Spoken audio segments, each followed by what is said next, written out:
Oh, it's got to be Zach Edey. I mean, I just saw somebody, one of the other draft covers on Twitter calling it the worst draft pick in NBA history. Wow. I think the Portland Trailblazers might have something about to say about that, passing on a certain guard from North Carolina. Um, it's just he's just getting picked way too high for a guy who just doesn't bring a lot of value, and then just stylistically about as bad a fit as you can imagine.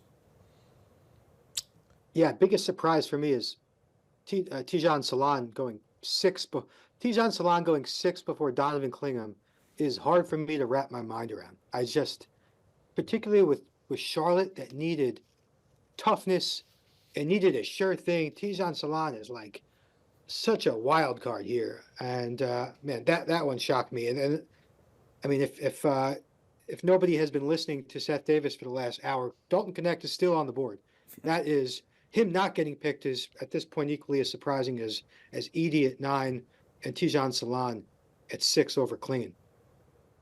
So that's a great point that you make about Dalton Connect. And I think there's an elephant in this room that now that we're at 16, 17, 18, we need to address. And Wasserman, you and I talked about this on the mock draft show yesterday a bit. So Seth, I kind of want to hear from you about Isaiah Collier. Here was a guy that came in as McDonald's All-American Game MVP, all so heralded going into USC, was on a lot of mock drafts as like the #1 pick. And here we are, 16 picks in. We haven't mentioned him yet. What happened with him his freshman year at USC where he's dropped so far? Well, the main thing that happened is that he got hurt and missed 6 games midway through the year. And then he played on a team that had some other injuries. Of course, Bronny James had the heart issue, and there were other injury issues going on with USC. It was not a particularly good team. Kind of felt a little bit dysfunctional. Was already kind of a rebuilding type of season. And then he just wasn't good enough. I mean, he just couldn't shoot the ball all that well. So, you look at his percentages, it was 34%.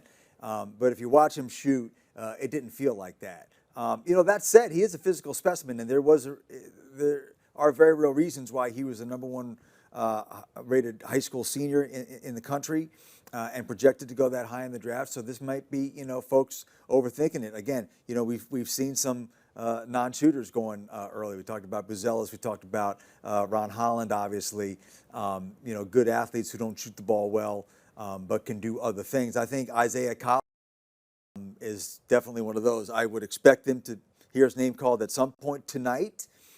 So being a first-round NBA draft pick is nothing to be disappointed in. But certainly, if you look at where he was projected to go a year ago, if I told you at the start of the college basketball season that we'd get through the first half of the first round of the NBA draft, then Isaiah Collier would not be picked, I think a lot of people would have taken that action.